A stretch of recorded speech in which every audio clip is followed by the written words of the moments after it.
Role of mass media in the Waco tragedy. Simultaneously with preparing the ATF operation, anti-cultists launched an active campaign to discredit the Branch Davidians in mass media. Later on, a number of researchers noted the key role the media played in the tragic turn of the Waco events.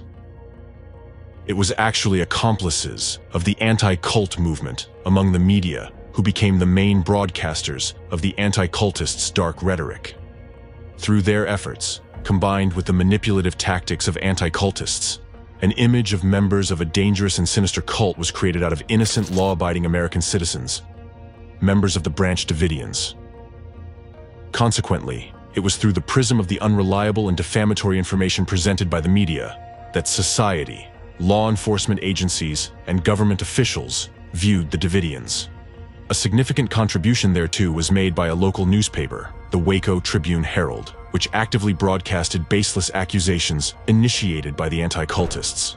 At the time of the discussed events, almost simultaneously with the start of the law enforcement operation against the Davidians, the Waco Tribune-Herald released a series of articles titled "The Sinful Messiah." The first article was published on February 27, 1993, the day before the ATF raid. Reports by the article author, Mark England, heavily relied on the testimony of deprogrammer Rick Ross, and other key figures involved in the demonization campaign against the Davidians. At the same time, the author did not seek opinion from competent researchers specializing in studying such religious organizations. And even more so, the perspective of the Davidians and their leader was not represented either. Interestingly enough, until a certain point, reporters from the Waco Tribune-Herald covered information about the Branch Davidians neutrally, without using the offensive label of a cult. However, their rhetoric changed dramatically after the intervention of anti-cultists. England, the author of the Sinful Messiah series, began actively promoting anti-cult narratives portraying the 33-year-old Koresh as a fanatical cult leader who used mind control techniques on his followers. Mark England also accused him of polygamy and child abuse, and claimed that the leader of the Davidians engaged in sexual relations with underage female members. There was really no evidence of child abuse. It was only allegations. And again, I say today that we have not ever found any proof of any child abuse out there. At that time, no confirmed evidence supported such claims. The situation was quite the opposite. In fact, back in 1992, the Texas Child Protective Services, CPS, received an anonymous report alleging child abuse at Mount Carmel. Following the anonymous message, CPS staff visited Mount Carmel 3 times. They conducted physical examinations of 12 Davidian children, and the investigation found no signs of abuse or injury. Due to the lack of evidence supporting the child abuse allegations, CPS officials closed the investigation regarding Koresh. However, that didn't prevent ATF investigator David Aguilera from including child abuse accusations in his affidavit for a search and arrest warrant for Koresh. Aguilera, in turn, had received this information from Mark Brill. Later on, despite the fact that suspicions of child abuse by Koresh were not confirmed, they were still actively promoted in mass media controlled by the anti-cultists, which significantly influenced the decisions made by the operation commanders and representatives of the authorities. For some reason, even though there was no evidence, mass media and law enforcement officials treated accusations made by the anti-cultists and disseminated by their associates as irrefutable facts. The greatest influence on the law enforcement officers who prepared the Mount Carmel raid was exerted by anti-cultist and deprogrammer Rick Ross. In fact, Nancy Ammerman's report to the Departments of Justice and Treasury regarding the actions of federal law enforcement agencies in Waco stated that Rick Ross was, in fact, closely involved with both the ATF and the FBI, and that it was he who provided them and the Waco Tribune with misleading information about the Branch Davidians. Thus, both the search warrant and the ATF raid plan relied heavily on information provided by anti-cultists and their accomplices. rather than on factual materials. Starting from December 1992, 10 weeks before the federal raid against the Davidians, ATF and other federal agents increasingly turned to Mark Bro and Rick Ross for information and consultations. Specifically, Bro characterized the Davidians to federal agents as terrorists. He claimed that they were no ordinary group of criminals, but allegedly religious fanatics who wouldn't hesitate to suicide for their leader. Bro and Ross kept supporting the statement that mass suicide was possible, as did Waco Tribune-Herald reporters.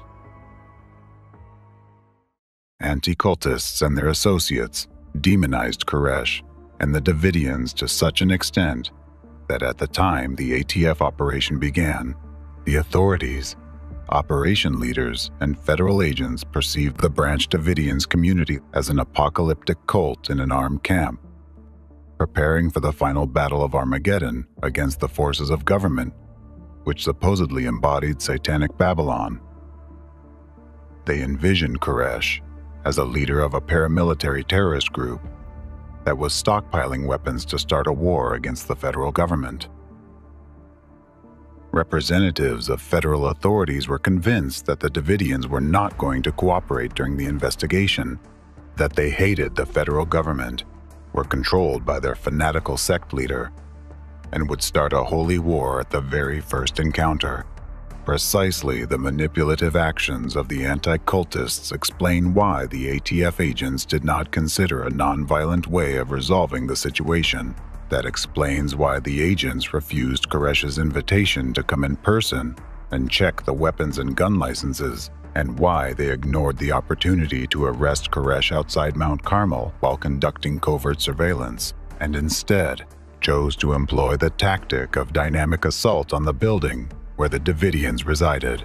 That's because in their consciousness, a distorted picture of reality had already been formed and imposed on them by the anti-cultists through manipulative techniques.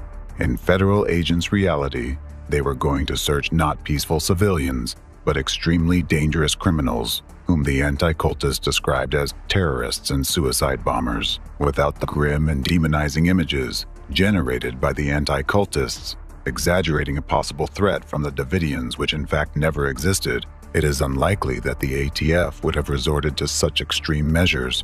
But unfortunately, the law enforcement officers had fallen under the influence of anti-cultists, and by the time the operation began, some of their representatives in the operation leadership were already entirely manipulated, largely through Rick Ross. A raid by federal agents on the ranch where the Branch Davidians resided, with the purpose of searching and detaining their leader, was scheduled for Sunday, February 28, 1993. The operation was officially codenamed Trojan Horse, but later became more widely known as Showtime, as the agents themselves called it. The day before the operation, and on the day of the raid itself, a pre-arranged massive wave of publications demonizing the Davidians was launched in mass media. Thus, on February 27th and 28th, more than 100 media across the country released materials with almost identical statements, mostly reiterating the core narratives of the anti-cultists' dark rhetoric against the Branch Davidians. All of the media outlets communicated the same groundless accusations by Rick Ross and Mark Bro against the Davidians, posted in the local Waco Tribune-Herald newspaper. During the raid on the ranch, a shootout began, resulting in the deaths of 10 people, including 6 Davidians and 4 ATF agents. David Koresh got wounded. After the federal agents' deaths, the operation came entirely under FBI control, and the case against the Davidians was reclassified as a conspiracy to murder. And in actuality, the Branch Davidians reacted the way any American would react when his home was broken into by armed terrorists.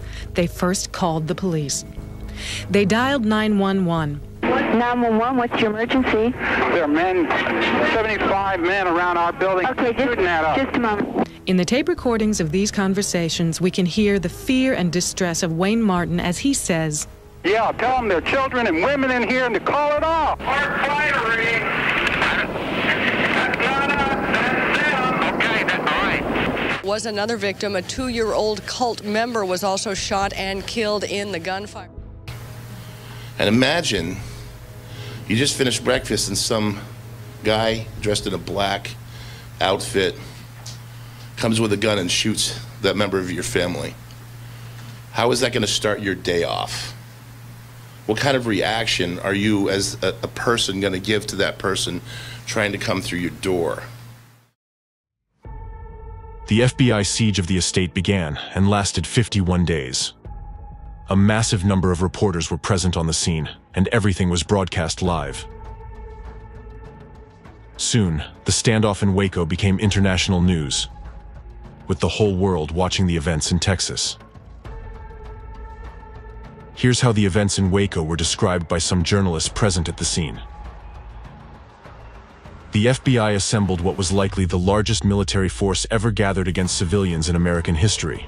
10 Bradley armored vehicles, 2 Abrams tanks, 4 combat engineering vehicles, 668 agents, plus 6 U.S. Customs officers, 15 U.S. Army personnel, 13 Texas National Guard members, 31 Texas Rangers, 131 officers from the Texas Department of Public Safety, 17 from the McLennan County Sheriff's Office, and 18 Waco police officers. In total, 899 people participated in the operation.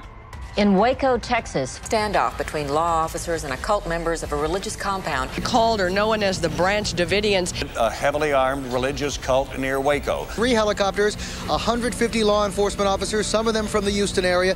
Dr. Ken Etheridge, he said that he had never seen anything with this magnitude or severity. He said it was like a war zone.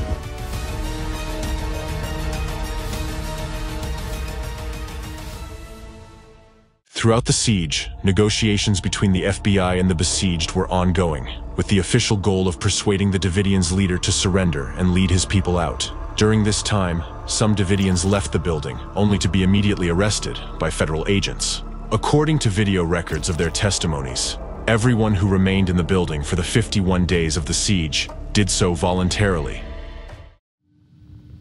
To my family and friends, I'd just like to say I'm fine. I know that you're all worried about us. I'd just like to know that we're fine right now. I have decided to stay. I don't want to go. So you're not being held against your will here? No, I'm not held here as a hostage or anything. If any of us wanted to leave, we can just go now today. I'm here because I wanted to be here. Sonobi, and I'm not being held here against my will. Don't worry about me. We're going to be just fine because God's in control. During the siege, the Davidians were completely isolated. Their phone line was cut almost immediately, and the only people they could communicate with were FBI agents. They could no longer reach out for help elsewhere, and they could only communicate with the media by hanging sheets with written messages in their windows. While the FBI, in turn, continued to consult representatives of the anti-cult gang.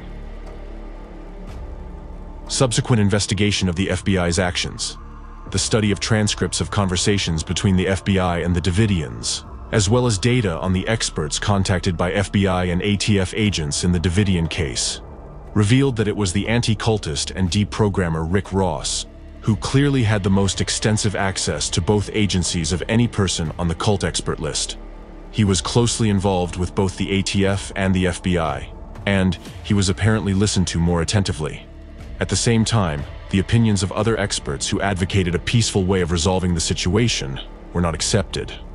After all, at the time of the siege, federal agents who had fallen under the influence of anti-cultists did not take the beliefs of the Davidians seriously, so they didn't listen to the advice of theologians, religious scholars, and Bible researchers who tried to convey to law enforcement officers that because of their religious beliefs, the Davidians would not react like criminals, and recommended communicating with the besieged in their language.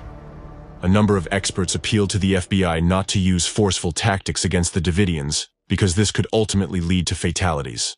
However, their suggestions were rejected. He has no known credentials to support his claim as an expert, yet the FBI allowed him to advise on the course of negotiations while ignoring advice from numerous theologians and genuine psychological counselors.